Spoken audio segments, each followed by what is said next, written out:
Welcome back. What did we learn, and are we ready for the next big one? Irma was a minimal hurricane when it got here, but she still had plenty of fight. It took days and in some cases weeks to get power restored to homes and businesses, longer still to clean up the mess, and there are still lingering questions, including whether assisted living facilities should be required to have generators and the fuel to run them for days. And joining us for more are Rich Collins, Director of Emergency Services for Sarasota County, Chuck Henry of the Sarasota County Health Department, Scott Lemke, an Assistant Superintendent for the Sarasota County Schools, and Paul Hartman of the Pines of Sarasota. Gentlemen, thank you very much for joining us. And Rich, basically the survey that we are in the middle of right now, done by the former head of FEMA, what do you want to learn? What is the purpose of it?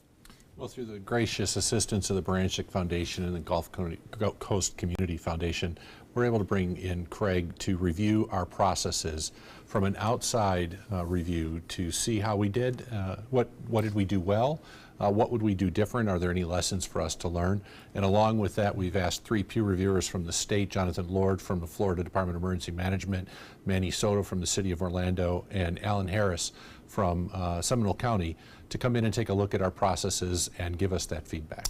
There are so many parts of our lives and our professional lives that were impacted by the hurricane here. From the Department of Health, how did we do, and what do you think are the main obstacles or challenges that we face next time a storm comes through that you were not aware of?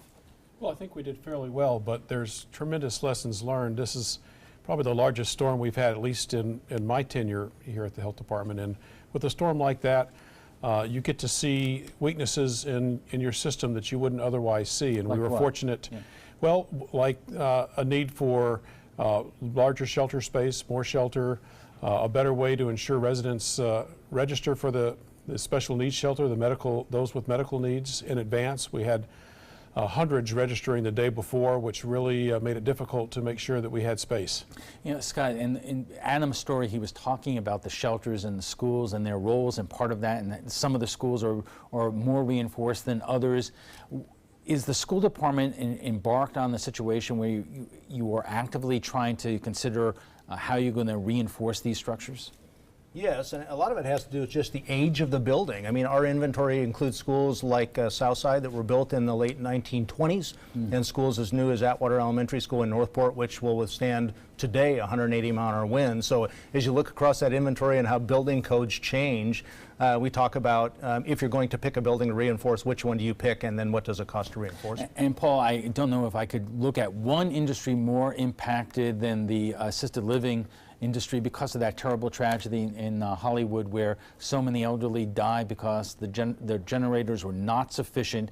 And Governor Scott, in order to make sure something like this does not happen again, is requiring facilities like yours to have generators and the fuel to run them for several days. But there is some pushback, and what is the nature of that? The nature of the pushback is this. There were recommendations formulated by the Administration for Healthcare in Florida and in the United States and CMS, and they had guidelines for providing generators in the past. Many of us added generators to our facilities to be ready for an instance like this. Now what we find is the governor had promulgated some new regulations that exceeded those regulations. So where you think you're prepared, you now have to go back into the process, go for approvals for additional fuel, perhaps larger generators or different circumstances. So what happens is when you make a rule like that, you have to allow the time to do it. A simple example is going through ACA, which is the Administration for Healthcare. It could take 3 to 6 months to get an approval just for a larger fuel tank for your generator. All right, we have so much more to talk about on that issue and the other issues. We are getting warmed up, and we'll have more on the lessons learned from Irma right after we check the first alert with us. Stay with us. Welcome back, and we are talking about the lessons learned from Irma and the next big storm. Joining us for more is Rich Collins, Director of Emergency Services for Sarasota County, Chuck Henry of the Sarasota County Health Department, Scott Lemke, Assistant Superintendent of the Sarasota County Schools, and Paul Hartman of the Pines of Sarasota. Gentlemen, let me ask you this. Irma was so unique because it went from the southern part of the state right up the gut, basically. How did that complicate what you all did in terms of preparing for it and execution? Because we didn't know whether we should evacuate, and people from other parts of the state like Miami, they evacuated to here and so forth. You know, Alan, as a storm approaches about 140 hours out, and Irma had a long approach into the state, and so we were watching spaghetti models with everybody else as it was approaching. At 120 plus hours out, our team is already gathering, and we look at worst case scenario, best case, and most probable. And best case would have been off the East Coast, which early on was what we were seeing. Most probable, we looked at a state or spine impact coming up the state. And then worst case, wrapping around the state and coming up. And quite frankly, as we were in Saturday evening, we were still seeing a storm that was going to wrap around and come up the coast, which would have been the worst case scenario for us. But early on, we looked at all of our shelters and what shelters would open, and identified that because of that worst case, we were going to only open our enhanced hurricane protection area shelters because we want to make sure we put people in the most safest locations. But it was a very trying time for us as we looked at that storm moving across from east up the state and then finally going up the state as we saw. And Chuck, from a health department perspective, did you have enough people at the right places at the right time? Well, we can always use more, and we're constantly adjusting our staffing, and this storm brought the numbers to our shelters that we've never seen before. And I think between the two shelters that we operated, we had over 1,000 individuals with medical special needs and their caregivers. If we combine those two together, about 700 individuals and then 300 caregivers with them, plus the staffing at those institutions. Additionally, the county opened up another school in Northport to help shelter those with special needs coming out of Charlotte that had nowhere else to go. So there were actually 3 large special needs shelters that participated in this event. Scott, if I was to ask you, what is the one thing that the school department learned that it needs to do differently next time, what would that be? Sure. Well, I'll give you 2, just piggybacking on what you just heard. The answer to our question, do we have the right staff? No. I think if we had to do it again, when we prepare to do it again, we will staff those schools very differently. We'll think about the skills that you need in the shelters. We'll think about just the number of people that it takes to manage the flow of people when you have 20,000 citizens in 13 shelters. So that'd be number one. The second thing that I think really caught us by surprise is pets.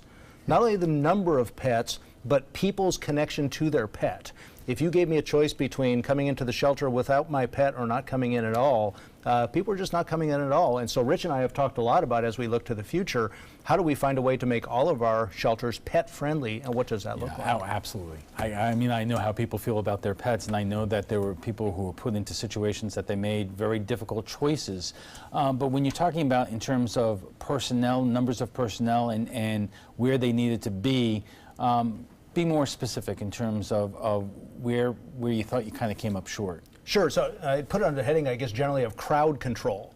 So Northport High School, I think we ended up with about 3,700 evacuees in Northport High School. So how many staff does it take to just safely manage 3,700 people in a number of different buildings at Northport High School? And so not even a specific skill set, but just the ability to get people to where they need to be, make sure they understand where and how they get to food and when the meals are served, where the bathrooms are, just managing the numbers of people. And Paul, you told me during the break that you are already writing plans to change things up from what you already had based upon what your experience was here. Yes, we've immediately following the storm, we had meetings to talk about what went well, what didn't go well. And hearing what the other gentlemen are talking about, it's funny because pets was an issue at our place as well. Many of our family members brought pets, and of course that was something we didn't really expect in the numbers that we got, and we also had more people than ever before during a storm come with the staff. Now, correct, we were also talking about the fact that your strategy is when events come like this, if the storm was even more severe, would to be shelter in place. So, I mean, a lot of people watching this might just say if any place needed to have generators that were up for that task, it would be an assisted living facility like yours. Yeah, and Pines is very lucky. Some years ago, our board of directors and the management team at Pines decided that we would have generators so we can operate as normal without power from FP&L. And we've been doing that for probably 20 years now. And so we're well prepared for a storm as far as power goes. And also then cooling, because we run our air conditioning and we operate as normal during a storm. We had a generator fail during that storm, but we're very fortunate. We got power back shortly after. And also we had moved people to the cooler areas on our campus, so we were very lucky people. Rich, let me ask you this, because you know, obviously we are embarked in terms of our own after-action report by Craig Fugate, but the state and the legislature is also doing its own thing. Or in any way, do the two studies conflict with each other? Well, I think from a local level, we're looking at what did we do well and what would we do different if we had to do it again, kind of to Scott's point. And so while the state's looking at things from a perspective of hardening and those types of things which are important to us as well, we're looking at our processes. How did we do from a leadership standpoint of making decisions to protect citizens during the storm? And we're asking Craig to do that. And Craig's already kind of come back and said some things in various meetings as we've talked about sheltering. There's a lot of things we're already looking at. We're not just waiting for Craig to come back with that after-action report. We've already begun the process, a number of things, looking at shelters, evacuations. That was a problematic thing during the storm. Is it a mandatory evacuation, voluntary evacuation? We're going to evacuation. Well, let me ask you gentlemen this question. I mean, obviously you're all coming up with different plans and looking at what went right, what went wrong. What do you, aside from the weather itself, what do you not have control of? And I'm thinking specifically about the state and federal response that you are telling those folks that they need to really do differently. Money. As Rich talks about some of the things we're looking at, you asked before about our buildings and what can be in shelter and what can't. And so we think about two really big things. Number one is if we want to put generators in more of our shelters so that we can support a more prolonged event, where does the money come from? How do you afford to do that? As we think about the buildings that we have right now that don't meet current code, and you pick one and say, Venice Middle School, for example, we need to reinforce it to meet current code. That's a significant conversation. That's probably a $6 or $8 million conversation. So where does the money come from? So I think that's one of the big things. One of the things I'm also thinking about was the transportation issue that, you know, our highways were clogged going, you know, whether it's I-75 or the highways on the other side of the state, and that did have an impact in terms of who got off the road where and what you had in terms for them to be around here. Well, we look at evacuations. I mean, obviously early on we had a lot of folks coming from the Miami area because that's where they were expecting the impact. And we worked very closely with the school district as well as the state and opened up a shelter early on for evacuees that would be coming from the south. And then we opened up our other shelters in a phased approach as we look at our evacuations from the barrier islands and low-lying areas. One of the things we'll do different next time around is open up all our shelters at the same time, our enhanced hurricane protection area shelters. There's some confusion with residents. I see this school and that's a shelter on a list. Well, it's not an enhanced hurricane protection area shelter. So we're changing our list up for hurricane evacuation centers and making those decisions. Chuck, we have less than a minute left, but I did want to ask you that we did not have mass casualties, thank goodness, for this. So is it fair to judge from a health point of view and safety point of view what worked and what did not work as well? And what you need in the future? And we continue to look at what worked and what didn't work and what we think we can do better. You know, shelters, the general population shelter as well as the special needs are shelters of last resort. We always encourage people to shelter in place if they have a structure that supports it. The magnitude of this storm prevented some people from doing that and scared others into moving into the shelters, and we quickly became overwhelmed with the numbers and the pets. Wow. All right, we have to take a quick break, and we'll be back for final thoughts in a moment. And our guest joining us right now for final thoughts. And Paul, let me start with you. What was the one takeaway from Irma for you and your industry? Well, for our industry, I think the generator situation that they addressed was a well-intentioned reaction to a bad occurrence in Miami-Dade County. Here in Sarasota and in many of the nursing homes, we follow the rules and we moved our own people to buildings and areas that were cool afterwards. So again, working the plan and following the rules and working your plan was the best thing we could take away. Scott, when it comes to the schools.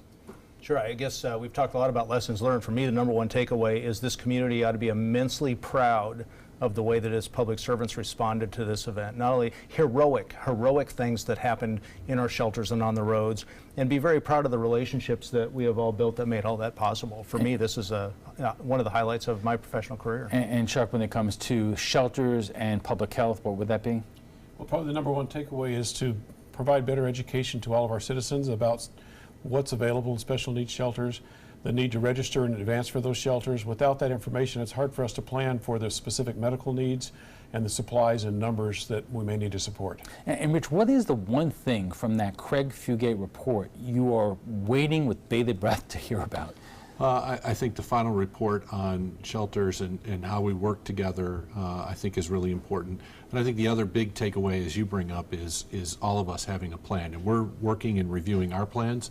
Citizens, we're only 18 weeks away from the next hurricane season, being prepared and ready to take action if another one comes. Are any of you concerned, we only have a couple of seconds left, that the farther we get out from these kinds of events, the less prepared and the less it's on the minds of people who live around here? Absolutely. The longer that between a disaster occurs, people tend to forget until the next one comes. Okay, gentlemen, thank you so much for joining us tonight. FYI, you can watch past discussions on demand. They're available on Apple TV, Amazon Fire, and Roku. And for the latest on local breaking news, don't forget to download the updated version of our app. If your current app doesn't work, it's expired. Just go to the App Store and re-download it by searching for WWSB or My Suncoast. We want to thank all our guests for being here tonight. Rich Collins is the Director of Emergency Services for Sarasota County. Chuck Henry is with the Sarasota County Health Department. Scott Lumpy is Assistant Superintendent of the Sarasota County Schools, and Paul Hartman is with the Pines of Sarasota.